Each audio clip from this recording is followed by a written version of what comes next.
Hey everybody, it's Sean here with Rugged Outdoors, and today's episode I am so excited about because me and Nicole get to go to the Tulsa Boat and RV show to look at RVs, and I'm sure we'll look at boats some, probably knowing me. But it was 2 years ago this time frame that we started our RV journey as a family, and it all started because of Nicole and I. And we're going to talk about some of those things today because in this video we're going to talk about 8 tips for buying a new RV. So if you're new to this channel, consider subscribing because all the stuff that we do is related to getting you and your family out in the outdoors. So stay tuned, and here we go.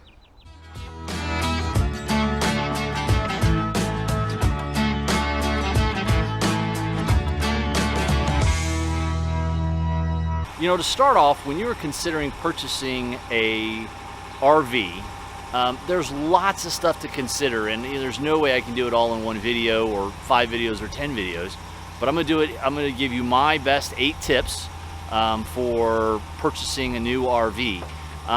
You know, tip number 1 is really gonna be focusing on what is your tow vehicle. You can see here I have a Ram 1500 Laramie that I purchased a couple years ago, I forget, or actually not a couple years ago, last year I bought it. And the reason why you have to consider your tow vehicle is because it all depends on what your RV will be, is based off of what your capacity is for towing. Now, you're gonna go to the dealer, and the dealer's gonna tell you, oh yeah, your truck will tow it just fine. And that's probably true, towing. But that's only a part of the equation. I'll leave a link to a video up here that the Mark from KYD, Keep Your Daydream, did on understanding payload and what your vehicle can do. And I even put a link down to an Excel spreadsheet he put together that's fantastic for helping you figure out what exactly you can tow safely. And it's not just what you can pull, it's everything else and the extra weight that gets put on your vehicle. Because I promise you, when you go to the dealer and they talk to them, oh, your truck can tow like anything. I mean, you can tow like half of NASA or whatever, but not really. You got to think of payload and all the other stuff. So payload, again, just so you make sure you understand what payload is everything that you're going to put in your truck, all the passengers, all the stuff you're going to carry, and the weight of what they call the tongue weight that you're going to put on the back of your truck. So tip number 1 is, before you go down and considering what RV you want to get, first consider what can you pull safely and what payload you can safely have in your truck. It'll make all the difference as you go shop. Because I promise you, here in a few minutes, we're going to show you lots of amazing RVs that I can't even think about pulling with that thing. And this is a half ton. Now you can always upgrade your truck, you know, 3/4 ton vehicle, dually, the whole 9 yards, but we're just going to focus on, here's what you got. Let's go take a look. Let's go look at some RVs. All right, so hey, we are here at the Tulsa RV and Boat Show, and we are super excited because, you know, tip number 2 is really consider your budget. And, you know, we drove up and this was a perfect setup because there's the extreme of the budget, and then over here is the smaller end of the budget where you can get a smaller one. And you know, when you're considering an RV, you really got to decide on how much what you want to spend, how much you can afford to spend, because the range is massive. So even before you even walk in the doors of an RV show or a dealership, you really want to consider your budget, because I promise you, the RV is just the beginning. It's almost like furnishing a new house with all the stuff you'll end up buying. So definitely want to consider that.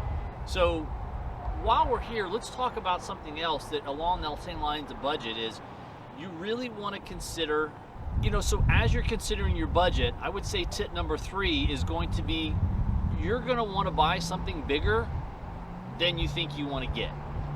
Because I can tell you, your kids are going to grow, you're going to want more space, and it seems funny when you go and look, you think, oh, this is perfect, and you go out and use it, and then it ends up being, it's kind of cramped, where do we put this?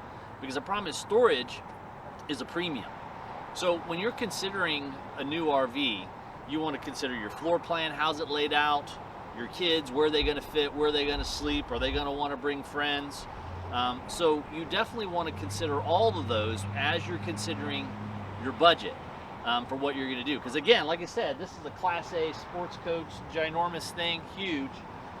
This is an Ozark, what we tow behind travel trailer. I don't know what these cost. I haven't even looked at them, but we're going to go in now and take a look at the rest of them. And I can tell you, so you want to consider your tow vehicle, you want to consider your budget, and you definitely want to buy bigger than you think you're going to want. And we'll show you some more of the different floor plans when we get inside. So we're here in a Jayco. It's the J-Feather 27 BHB, and what that means is that this has a bunk bed set up in the back space here, and you can kind of see that bunk bed layout right there. It's got a bathroom over here. Swing around to this incredibly nice kitchen, and then the master bedrooms in there. But what reason why we kind of wanted to chat about this is that one of the tips that we really think is important is when you are considering an RV, you need to consider the floor plan that you want. And there are lots of different floor plans. In fact, when you go to the manufacturer's website, you'll see all these little things that say, you know, what are they, which one, how does it lay out? And it all depends on how many people you have in your family. If you have a group of 5 like we do, or 6 or 7 total family, you're traveling with a dog, or is it just you and your wife or your spouse, or is it just you, depending on what you want to use it for. But I can tell you now that whenever you buy an RV, you want to go bigger than what you initially think. And Nicole can attest to that, because like there's 5 of us in our bunk bed situation, which works out great, except for one small problem. And that's when it's time to go to sleep.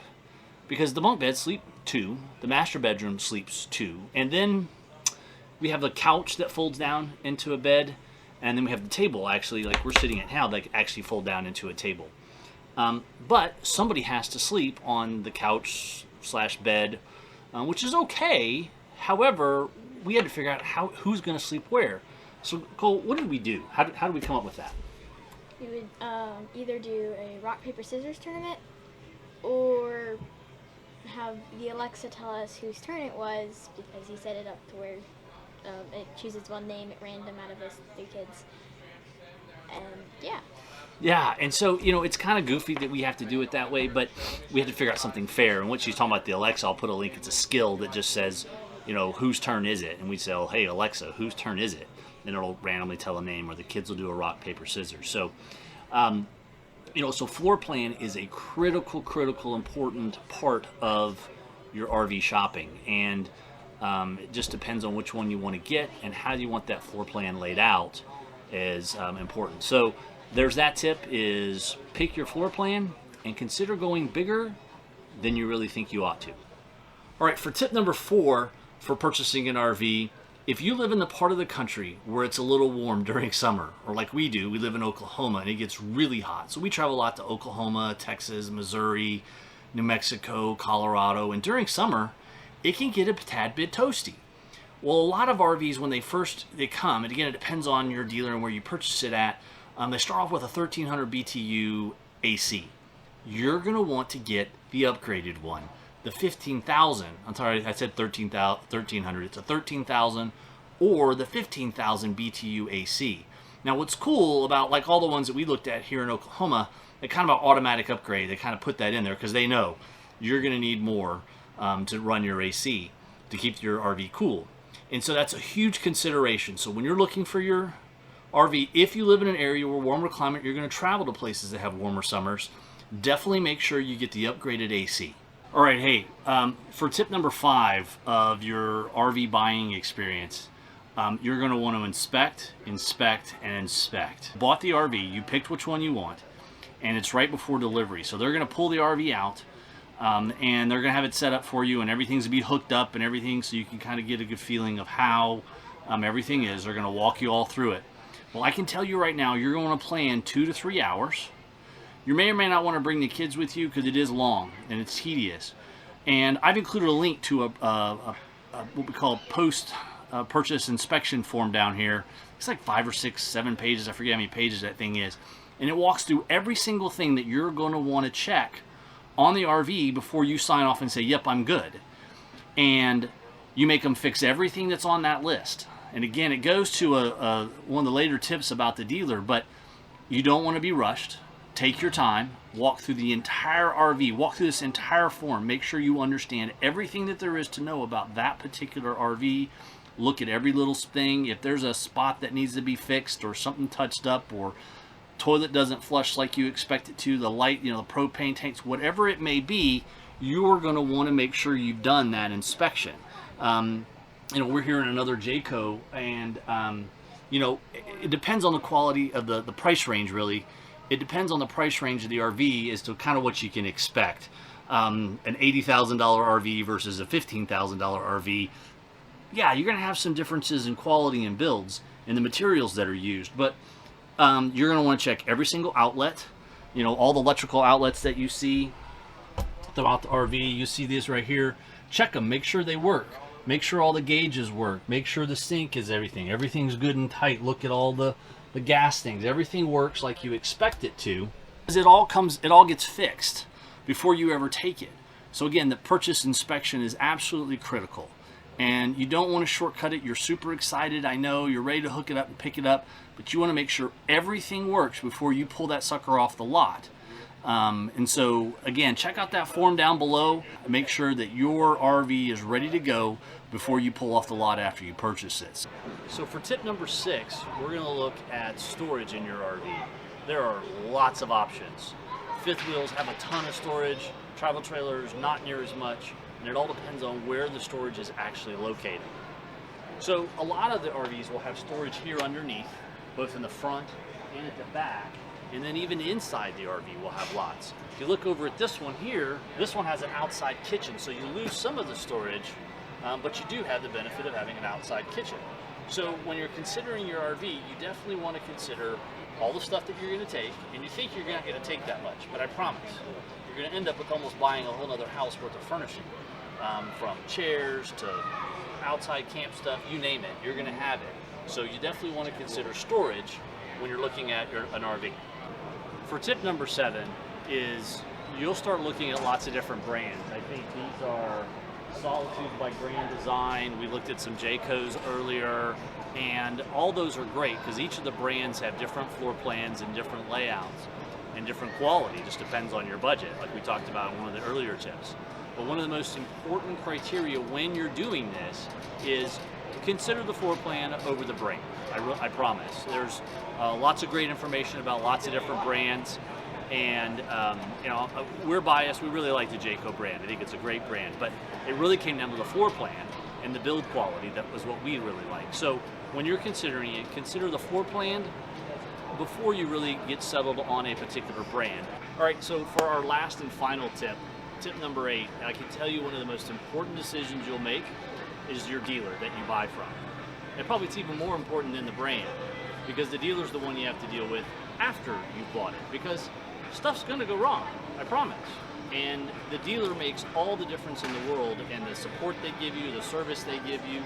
I mean, you can go online and see all kinds of stories about people that have different dealers and they drop their RV off and it's like 6 months later before they get it back, or longer than that. And so we really want to consider your dealer. And ours, we picked was Camperland of Oklahoma as who our dealer was. And again, obviously I'm biased. There's lots of great dealers out there, but I can tell you the service we get from those guys, our salesperson was fantastic.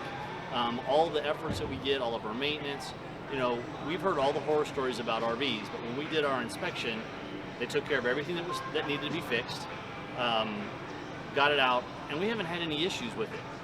I brought it back once just for some couple minor things that I wanted touched up, and it worked great. So, tip number 8, final, as you're looking at looking to purchase a new RV, you really want to consider who's your dealer, have a great experience, look at the reviews online, and again, it's all about dealer, dealer, dealer. There are a lot of great resources online. I'm going to highlight 2 of them in particular. Mark and Trisha from KYD. I've got a link down below, and even here's a link to their YouTube channel. They're full-timers and go all have lots of great tips.